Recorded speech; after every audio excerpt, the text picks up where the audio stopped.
If you're shopping for a midsize luxury SUV in the US right now, you might want to put your purchase on hold until you've driven the refreshed 2025 Genesis GV80. Let's talk briefly about what you're going to find in the GV80, and for the full review, come back soon because that video should be dropping next week.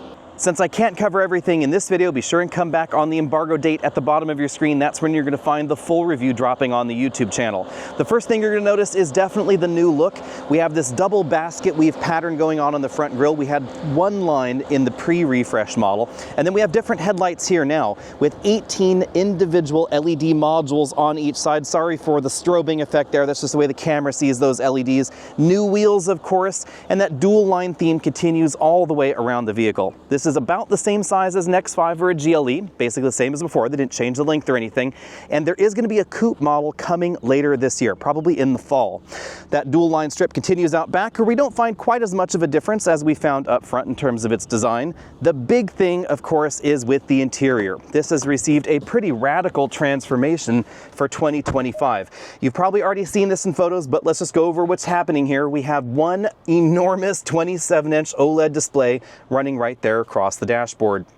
It will be featuring wireless smartphone integration, so Apple CarPlay and Android Auto. The display looks its best in the native interface because you can really see that this is one enormous screen without a seam going on there in the middle.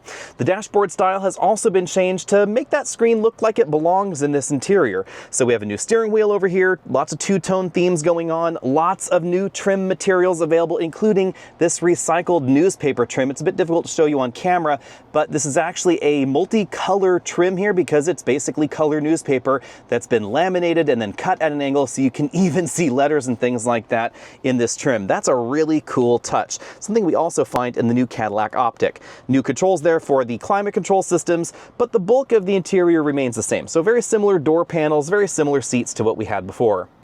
And that means that we still have a ton of room in the back. The front seat's adjusted for me at 6 feet tall. You can see I have plenty of leg room left there. And if I rotate the camera around, you can see I have quite a lot of headroom as well.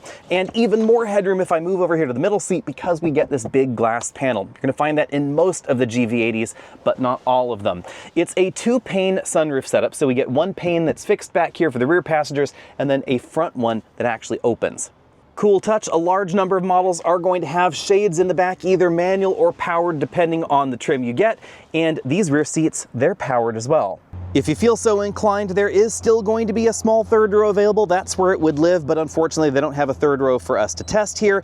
Genesis says it is surprisingly popular, even though you can only get it in one particular trim. That would be the base version with the 3.5 liter turbo. That's gonna be about $75,000.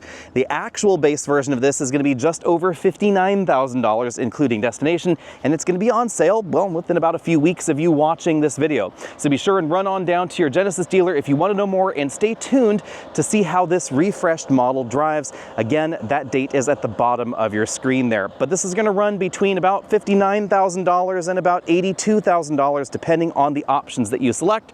So right in line with the rest of the rear-wheel drive competition, and definitely a little bit more than that Lexus RX.